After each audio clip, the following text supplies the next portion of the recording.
अब जरा चुनाव की बात कर लेते हैं। केजरीवाल जी की बात हमने खूब कर ली। कल 49 सीटों पर देश में 5वें चरण का लोकसभा चुनाव पूरा हो जाएगा और इसके साथ लगभग 425 सीटों पर चुनाव हो जाएगा। कुल 543 में से 425 सीटें, तो मतलब 125 सीटों के करीब, 120 सीटों के करीब जो है वो बच जाएंगी फिर कल के बाद।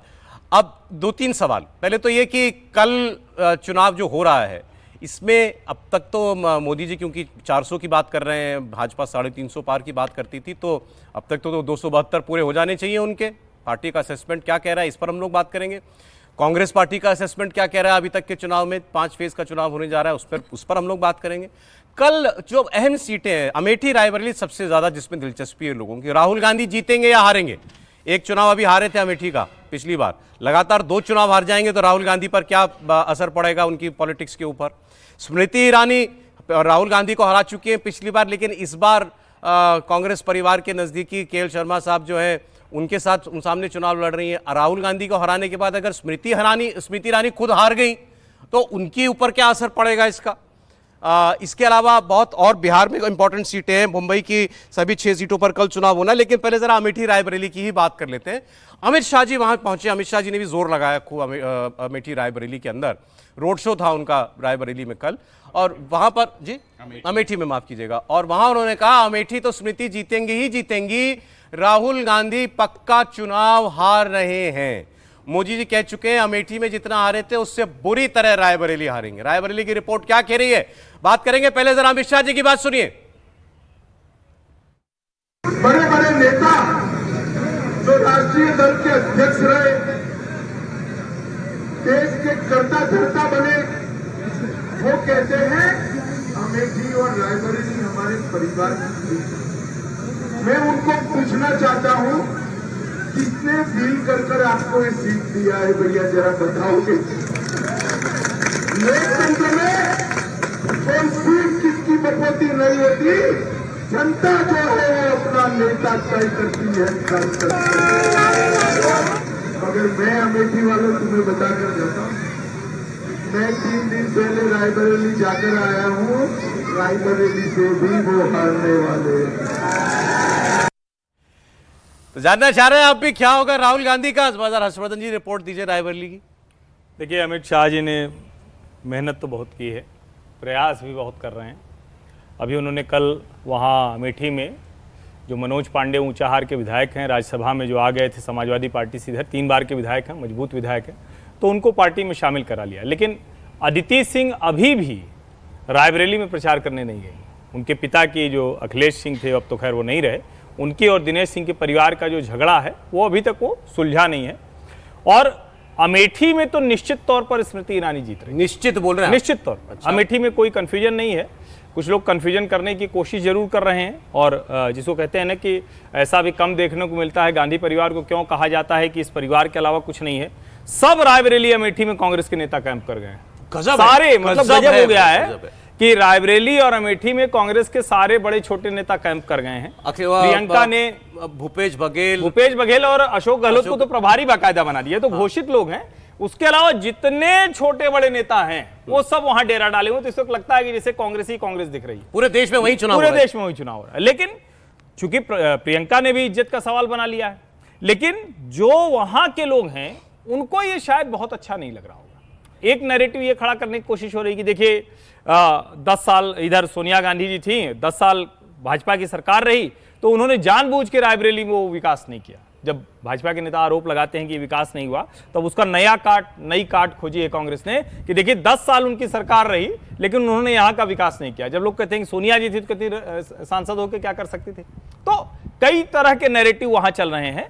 लेकिन रायबरेली की जहां तक बात है, राहुल गांधी को एज है, राहुल गांधी सांसद बनते दिख रहे हैं, लेकिन आसानी से नहीं बन रहे। नहीं, वहां आपने निश्चित कहा था अमेठी में स्मृति ईरानी के लिए। नहीं, मैं इसीलिए निश्चित नहीं है। मैं इसलिए कह रहा हूं कि चुनाव वो जीत जाएंगे ऐसा मुझे लगता है। जो मेरी बातचीत रायबरेली में हो रही है वो सब कह रहे हैं कि राहुल गांधी चुनाव जीत जाएंगे, क्योंकि भाजपा ने प्रत्याशी दिनेश प्रताप सिंह बड़ा बेकार दे दिया है, खराब दे दिया है, हल्का प्रत्याशी दे दिया है। लेकिन दूसरा उसका जो पहलू है कि हर व्यक्ति ये देख रहा है कि गांधी परिवार ने जाने कब ऐसे अपने परिवार को याद किया। हम यहां जलेबी खाए थे, यहां इंदिरा जी को पकड़ा गया था तो हम क्या किए थे, अरे वहां वो क्या गाना उसने सुना। मतलब सोनिया गांधी की इतनी इमोशनल अपील, मैं बेटा सौंप रही हूं। बेटा सौंप के जा रहे हो। अरे भैया, तो बेटा सौंपी थी तो बेटा कम से कम कॉन्स्टिट्यूंसी को भी तो देखता ना। या वहां के लोग हमेशा वही कहेंगे, वो क्या है कि रफीक सदानी है, अवधि के कवि हैं, 2 लाइन बोल देता हूं, याद आ गई तो बोल देना चाहिए।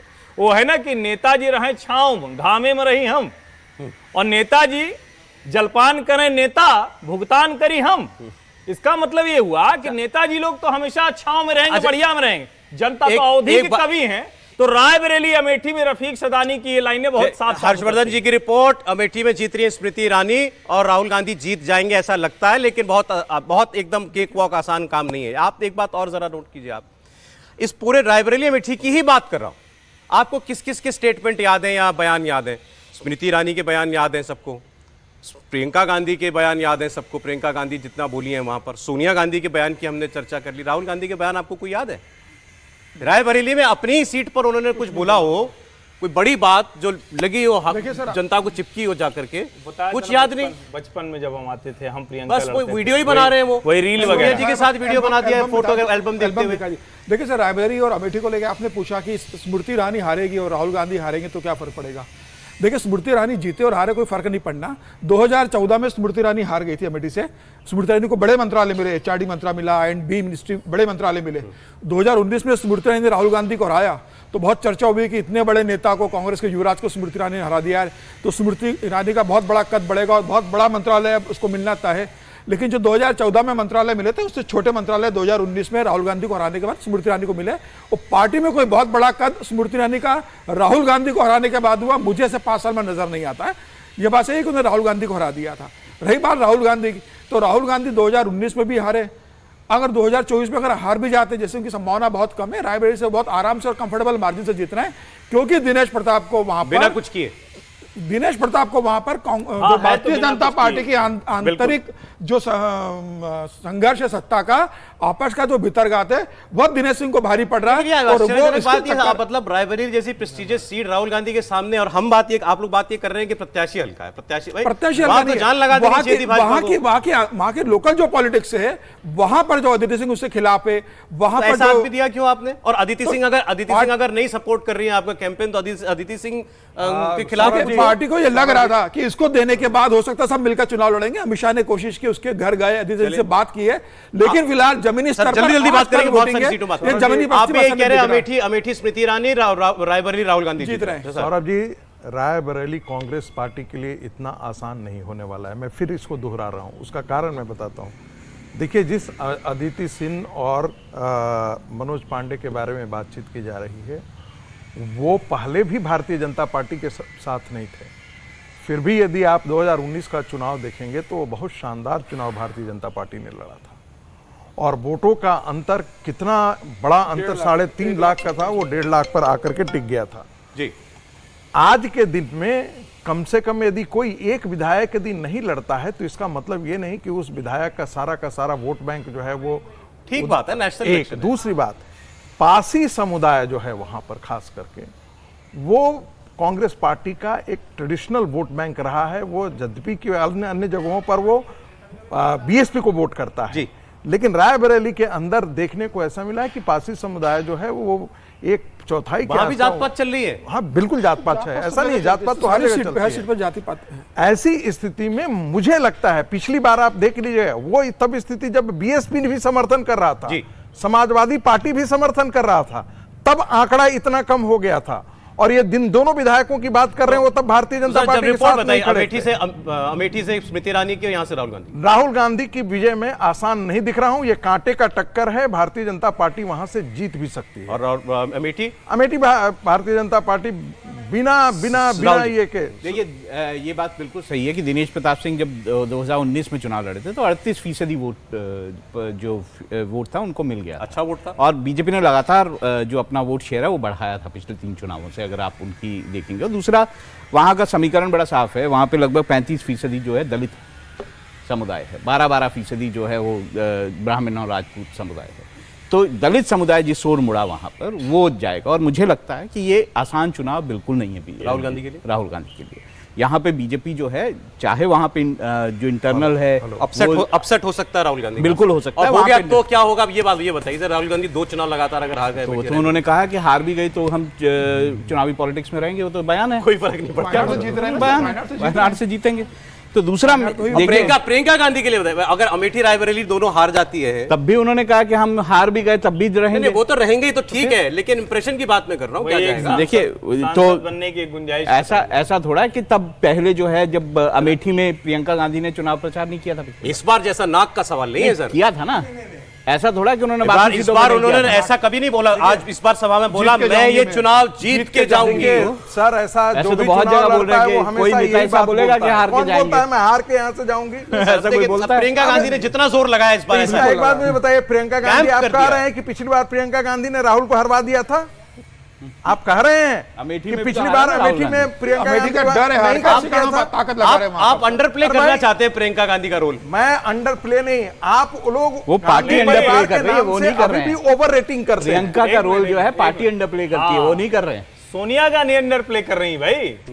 अगर सचमुच प्रियंका की कोई पार्टी में हैसियत होती तो वो सांसद का चुनाव लड़ रही होती। कैसी बात कर रहे हो हैं? सकता है भाई ना लड़ेंगे, अगर दोनों जीत गए राहुल गांधी क्यों नहीं लड़ रहे हैं? छोड़ देंगे रायबरेली। पहले गुंजाइश चुनाव है कि राहुल important है कि छोड़ें। बाद का चुनाव important यानी है? हमेशा तभी मिलेगा भोजन जब राहुल गांधी अपने आगे एक थाली सरका देंगे। नहीं, मतलब थाली उनके लिए, प्रियंका के लिए नहीं है कांग्रेस पार्टी। दुर्भाग्यपूर्ण है।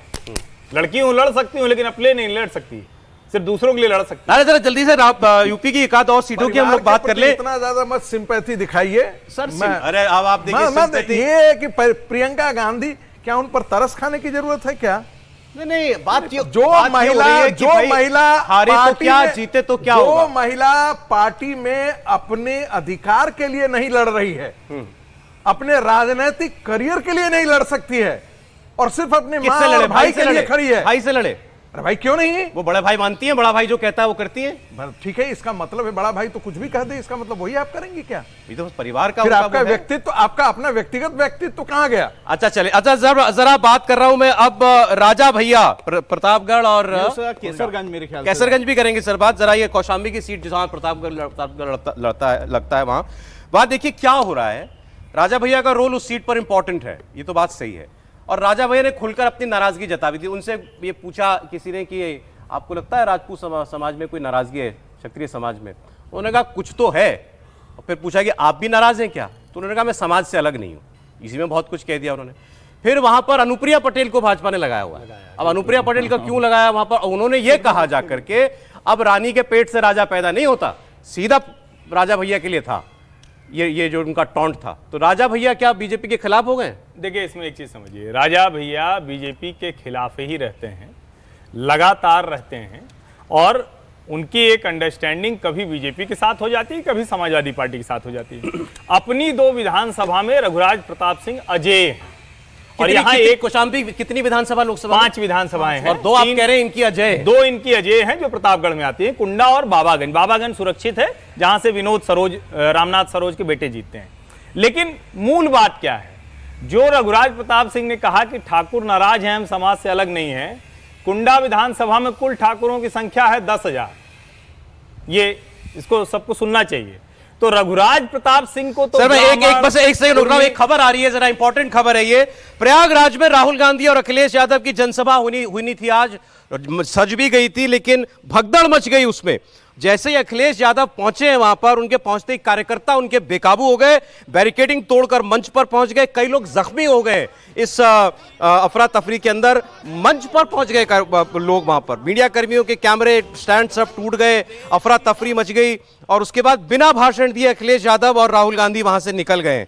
अब इसको कैसे देखा जाए? अव्यवस्था तो है ही है, सुरक्षा में चूक है भाई। राहुल गांधी और अखिलेश यादव दोनों, और अखिलेश यादव यूपी में तो खैर उनका क्रेज है, ये एक वर्ग में, इसमें कोई बात बिल्कुल नहीं। लेकिन ये ज्यादा बड़ी समस्या तो पार्टी की है। अगर किसी पार्टी में इस तरह की भगदड़ मच जा रही है तो इसका सीधा सा मतलब हुआ कि पार्टी के कार्यकर्ताओं के बीच का द्वंद्व भी है। ये इसको आप अब खबर आएगी तो समझ में आएगा। क्या समाजवादी पार्टी और कांग्रेस के कार्यकर्ता एक दूसरे की होड़ में ये सब हुआ? क्या समाजवादी पार्टी के 2 समूहों में हुआ?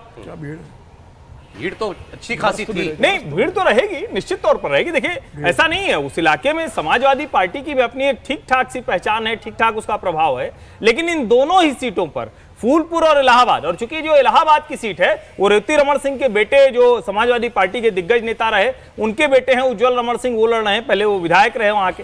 अब उनके सामने केशरीनाथ त्रिपाठी के बेटे नीरज त्रिपाठी हैं, यहां से प्रवीण पटेल जो विधायक हैं वो भाजपा से हैं, उनके सामने समाजवादी पार्टी। तो पार्टी में वहां कोई कमजोरी नहीं है, लेकिन ओवरऑल जब हम देखते हैं तो भारतीय जनता पार्टी दोनों सीटों पर जो इक्वेशन है, जिसको हम कहते हैं कि ब्राह्मण बनिया और कुर्मी इक्वेशन, उसमें भारतीय जनता पार्टी मजबूत दिखती लेकिन है और आराम से। राहुल गांधी अखिलेश यादव के मंच पर चढ़ जाए लोग, बड़ी अजीब सी बात है ये। नहीं, अब इसमें यही समझना होगा। ऐसी कोई एक और सभा थी जिसमें डिंपल यादव वो बोल रही थी और वो माने नहीं समाजवादी पार्टी के कार्यकर्ता। समाजवादी पार्टी कार्यकर्ताओं का कुछ प्रॉब्लम है क्या? नहीं, कार्यकर्ताओं का ही प्रॉब्लम है। वो हुल्लड़बाजी करने लगे तो डिंपल को बोलना पड़ा कि अब अगर आप लोग नहीं रुकेंगे तो आपको हमें आपके भैया से कहना पड़ेगा, शिकायत करनी पड़ेगी, आप लोग इस तरह से बदतमीजी कर रहे हैं। आज तो यहाँ भैया तो खुद ये थे। कहने पड़ेगा, आज तो भैया खुद थे। निश्चित तौर पर। अब मैं वही कह रहा हूं कि ये क्या होड़ का मसला है, ये क्या एक दूसरे के कार्यकर्ता का मसला है, या जिसको हम कहते हैं कि अव्यवस्था हो जाना वो मसला है, ये राहुल जी, समझ में आएगा तब बात तस्वीरें करेंगे। देखिए। नेता ये थोड़ा अजीब है, वैसे भी पूरी व्यवस्था की जाती है जब ऐसी कोई रैली होती है और बड़े नेता आते हैं तो, लेकिन ये हो सकता है कि उन नेताओं को मिलने की होड़ में लोग जो है वो चढ़ गए हों, या कई बार ऐसा भी होता है कि वहां जो लोकल नेता अखिलेश होता है यादव वो को चढ़ देख जाते हैं। करके उनके कार्यकर्ता तो थोड़े से ज्यादा वो वो हो होता है, देखिए बड़े जो नेता होते हैं उनके उसमें लोगों का क्रेज होता है, उनसे मिलने का भी क्रेज होता है। और कई बार जो लोकल नेता होते हैं जिनको व्यवस्था बनानी होती है वो खुद मंच पे जाना चाहते हैं, उसके चक्कर में भी उनके समर्थक और बड़ा खुद पहुंच जाते हैं। आजकल रैलियों में बहुत स्पेस होता है, मंच और भीड़ के बीच में तो बड़ा लंबा गैप दो होता बड़े है। नेता राहुल गांधी अखिलेश दोनों बड़े नेता है। राहुल गांधी के साथ है, अखिलेश के साथ कोई हादसा घट जाए, इस भीड़ में से कोई हमला कर दे तो ये तो प्रशासन की जिम्मेदारी है सुरक्षा के लिए। कोई भी सीनियर अभिनेता आता है, कोई भी बड़ा नेता आता है तो कार्यकर्ता किसी भी पार्टी का प्रशासन में भी सवाल वो है। कोशिश सर, एक करता है छोटा स्टेज पे comment चढ़ने के ब्रेक लिए। ये तो जिला प्रशासन की लापरवाही है कि स्टेज पर कार्यकर्ता चढ़ गए। इन्होंने क्या कहा आपने सुना नहीं? जब भी ऐसे बड़े अभिनेता आते हैं, नेता अभिनेता नेता अभिनेता आते हैं, मैंने राहुल गांधी को इन्होंने अभिनेता घोषित कर दिया। टकाटक टकाटक टकाटक, जब से उन्होंने कहा है ना, कल भी वो खटाखट खटाखट खटाखट बोल मोदी जी रहे भी थे। बोल दिया अब तो खटाखट। मतलब मैं हैरान होता हूं कई बार, राष्ट्रीय स्तर का नेता जिसे जो अध्यक्ष रह चुका हो, इतनी हल्की बातें करे। अच्छा, चलिए जरा अब ब्रेक लेना पड़ेगा और व्यूअर्स कहानी कुर्सी की आप देखते रहिएगा। अब एक ओवरऑल असेसमेंट करेंगे हम इन 425 सीटों का। मैंने आपसे कहा था सवाल ये, मोदी जी के 272 पूरे हुए या नहीं हुए, काफी पिछड़ रहे हैं या 272 पार हो गया,